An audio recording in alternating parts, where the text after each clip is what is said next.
In the end, the pressure proved too much. Hasn't it? It's been like a disaster movie, hasn't it? Yeah. On almost every level, in terms of the fans' reaction, how devastated so many of the fans were, in terms of, I think, the communication from the owners of the clubs that have been involved in this.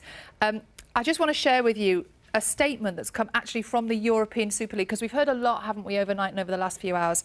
We've heard from the clubs themselves that have pulled out. We've heard a lot from the footballers who have reacted to all of this. But this is from the European Super League. They've said, despite the announced departure of the English clubs, forced to take such decisions due to the pressure put on them, we are convinced our proposal is fully aligned with European law and regulations. Given the current circumstances, we shall reconsider the most appropriate steps to reshape the project, always having in mind our goals of offering fans the best experience possible. So, according to them, and as you can see from this, not everybody's out. It's the English clubs that we know that are confirmed that are out at the moment. According to the European Super League, for them, it is not over. But I think it's interesting, isn't it? If you watch it, that few hours last night and what happened when it all started to crumble, the first two clubs that we saw come out were Chelsea and Manchester City, and there's a little bit of debate over who went first. Yeah. Interesting that both of those clubs are essentially, they're owned almost by countries in a way, if you like. You know, Roman Abramovich, Sheikh Mansour, they're owned by incredibly wealthy people. The clubs that were perhaps in at the start are owned by the American owners who wanted to push this through and, I don't know, maybe didn't understand the significance of the change.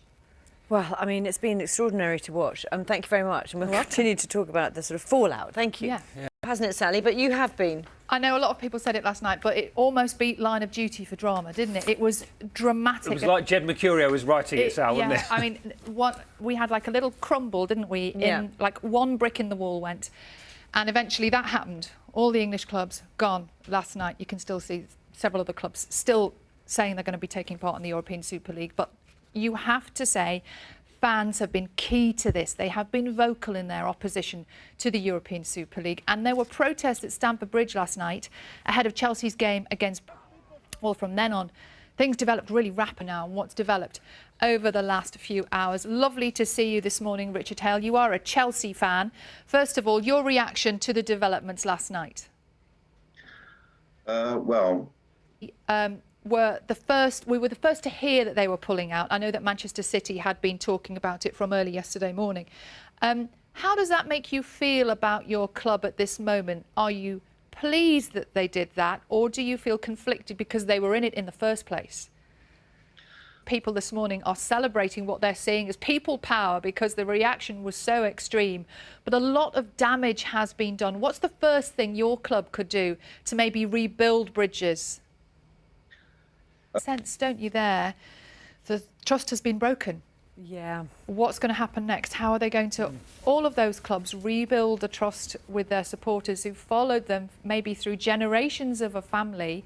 And as Richard was saying, you know, it comes down to money, doesn't it? All of these English clubs are out, but, you know, Barcelona, Real Madrid, they were desperate for this to happen because they're in such financial dire straits. And looking forward, you have to think, you know, will these two Spanish clubs exist in the way they do now in 10 years' time if something doesn't change? It's been extraordinary to watch. And thank you very much, Sally. We'll see you a little bit later. Thank you. In the end, the pressure proved just too much. Dead in the water, what happens next? Bonkers is an interesting choice of word, I think, because I'm going to tell you what the Super League themselves, the official statement from the European Super League came through last night. They said this: despite the announced departure of the English clubs, forced to take such decisions due to the pressure put upon them, we are convinced our proposal is fully aligned with European law. Interestingly, considering everything that we now know, they go on to say, given the current circumstances, we shall reconsider the most appropriate steps to reshape the project, always having in mind our goals of offering fans the best experience. So, OK, if I just move, you know, that's the English clubs out. The rest of the clubs not officially out yet, but certainly that's not farewell, goodbye, it's over from the European Super League, despite all of the English clubs leaving quite dramatically last night. Well, we'll see what happens. Sally, thank you very much. Thanks. The spotlight now falls on the owners of the clubs that signed up.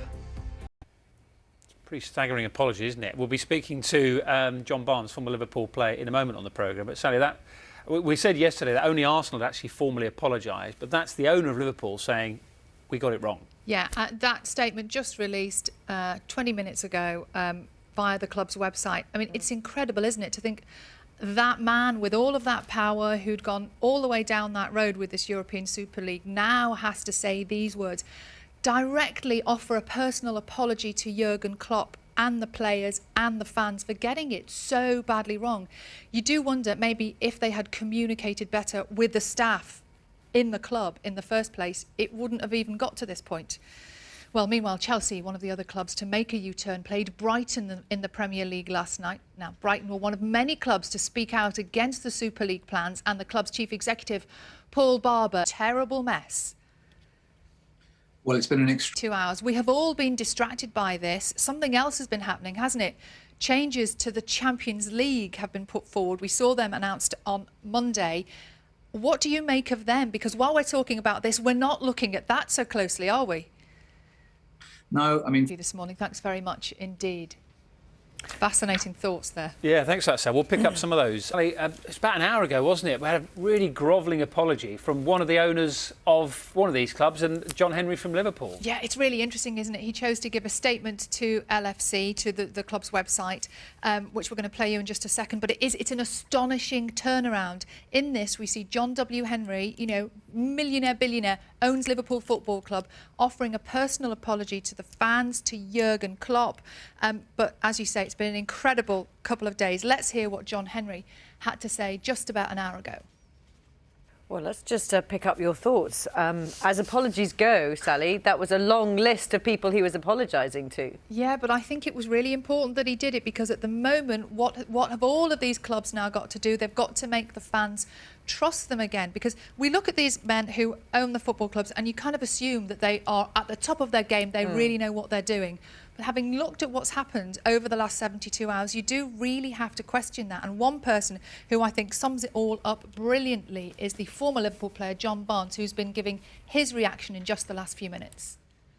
A lot of people interested, Sally, in what John Barnes has had to say this morning. We spoke to Steve Parish from Crystal Palace, the chairman there, and Chris Sutton as well. And, you know, everyone's got an interest in this, right from the Prime Minister down. I suppose that the next step, Sally, is what happens next. Because like UEFA, you know, the governing body, are even talking about throwing Real Madrid, Chelsea and Manchester City out of the semi-finals of the Champions League, because they're the three of the clubs involved in all of this. Yeah, and that's, you know, would be coming right up. And I think a lot of this, you would have to look already, you know, that the European Super League already put papers in courts across Europe to protect themselves from all sorts of different legal things happening. But you have to look at this and think that has all got to go to one side now. What has got to happen is those big six clubs have now got to get back on with everybody else, get back on with the fans and get the fans back on side, because as John Barnes said, without the fans, they are nothing. That famous quote we saw everywhere on social media yesterday, without the fans, they're nothing. That's what they need. There's a lot of work to be done, isn't there? A lot. As misjudgments go, it's pretty big. It's a big one, yeah. Gone in the space of 40